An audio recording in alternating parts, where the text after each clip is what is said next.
সম্পৰ্কত আজি যুটীয়া ৰাজ্যিক হজ কমিটি 6খন ৰাজ্য আমি জড়িত আছোঁ আৰু আমাৰ অভ্যৰ্থনা সমিতি যিখনে ইয়াৰ পৰা প্ৰেৰণ কৰিব হজ যাত্ৰীসকলক আমি যুটীয়াভাৱে আমি এই ঘটনাক তীব্ৰ গৰিহণা দিছোঁ আৰু যিসকল শত্ৰু ৰাষ্ট্ৰ পাকিস্তানে ইয়াত অস্থিৰতাৰ সৃষ্টি কৰিছে তেওঁলোকক সম্পূৰ্ণৰূপে ভাৰত চৰকাৰে ধ্বংস কৰি দিয়ে আৰু যিসকল এজেণ্টসকল অসমতো প্ৰৱেশ কৰি আছে বিভিন্ন ধৰণৰ পাকিস্তানক সমৰ্থন কৰি আছে কঠোৰৰ পৰা কঠোৰতম আইনৰ জৰিয়তে তেওঁলোকক কৰায়ত্ব কৰি বিচাৰ কৰি তাৎক্ষণিক ফাষ্ট ট্ৰেক আদালতত বিচাৰ কৰি তেওঁলোকৰ ওপৰত কঠোৰতম শাস্তি দিবলৈ আমি চৰকাৰক আহ্বান জনাইছোঁ।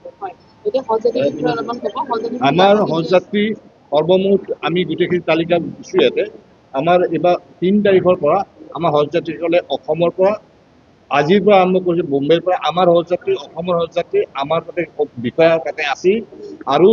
16 তাৰিখৰ পৰা কলিকতাৰ পৰা হজ যাত্ৰী আমাৰ অসমৰে তেওঁলোকে কলিকতাৰ পৰা যাব আমি 3টা জায়গাত আমাৰ 3টা কাৰ্যালয় কৰা হৈছে তাতে আমাৰ ভলণ্টিয়াৰ বিষয়াসকল তাত উপস্থিত আছে গোটেই বিদায় দিয়া আৰম্ভ হৈছে আমি গুৱাহাটী এমাৰ্গেশ্যনৰ পৰা আমি গুৱাহাটী বিমানবন্দৰৰ পৰা আমি 3 তাৰিখে ৰাতিপুৱা আৰ্লি ইন দ্য মৰ্ণিং 6:10 প্ৰথম ফ্লাইটখন আমি 1টামান বজাৰ পৰা হজ যাত্ৰীবিলাক ইয়াৰ পৰা যোৱা আৰম্ভ কৰিব আৰু 3টা বজাত আমাৰ তাতে অভ্যৰ্থনা সমিতি থাকিব তেখেতসকলে সকলো গ্ৰহণ কৰাৰ পিছত বাহিৰতেই হ'ব আমাৰ লাগেজ বুকিং হ'ব তাতে আমাৰ কাষ্টম ইমিগ্ৰেশ্যন কামখিনি তাতে তেওঁলোকে কৰিব আৰু আমাৰ পোনে পোনে এবাৰ কোনো মানুহ তালৈকে ভিতৰলৈকে যাব নিদিয়ে হজ যাত্ৰীসকলক বাছত উঠাই তেওঁলোকে পোনে পোনে ভিতৰলৈ লৈ যাব গতিকে সেই ব্যৱস্থাখিনি আমাৰ বিভিন্ন এজেঞ্চিয়ে কৰিছে অসম চৰকাৰে সম্পূৰ্ণ বিভাগ ইয়াত জড়িত আছে কেন্দ্ৰীয় চৰকাৰৰ অনুষ্ঠানসমূহ জড়িত আছে সম্পূৰ্ণ সহযোগিতা সম্পূৰ্ণ হৈ উঠিছে আমি 17জনকে আমি চৰকাৰী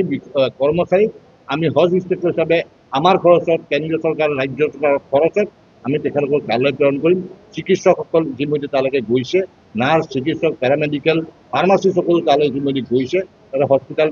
তেওঁলোকে তাতে মহল্লাই হস্পিটেল ৰাখিব এই গোটেই কথাখিনি কোৱাৰ পিছত 2 তাৰিখে আমি তেওঁলোকক আনুষ্ঠানিকভাৱে ইয়াৰ পৰা বিদায় দিম এই আনুষ্ঠানিক বিদায় সভাখনত আমাৰ অংশগ্ৰহণ কৰিব আমাৰ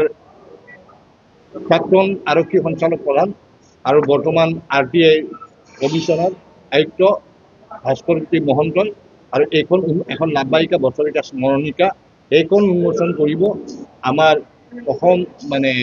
দৈনিক অসম বাতৰি কাকতৰ সম্পাদক প্ৰাক্তন উপাচাৰ্য শংকৰদেৱ ইউনিভাৰ্চিটিৰ তেখেত এখন উন্মোচন কৰিব 6 বজাৰ পৰা আৰু শেষত আমাৰ বিদায়টো প্ৰাৰ্থনা দোৱা সেইটো বিদায় দোৱাটো কৰাৰ পিছত আমি হজ যাত্ৰীসকলক বিদায় দিয়া আৰম্ভ কোনো সমস্যা নাই অসম চৰকাৰৰ তৰফৰ পৰা সুৰক্ষাৰ ব্যৱস্থা আনকি হাজি মুছলিম কেম্পো দি দিছে ইয়াত এটা বেটেলিয়ন কেম্প থাকিব তেওঁলোকে সকলো ব্যৱস্থা চাব ফায়াৰ ব্ৰিগেড থাকিব কিবা প্ৰব্লেম হয় বুলি মেডিকেল ডক্টৰ টিম দি দিছে ইয়াত তেওঁলোকৰ কাৰোবাৰ অসুস্থতা থাকিব পাৰে বুলি সম্পূৰ্ণ অসম চৰকাৰৰ আটাইবোৰ বিভাগ দিনে নিশাই তেওঁলোকে আমাৰ লগত সহযোগ কৰিছে। Stay informed, stay ahead. News Any 365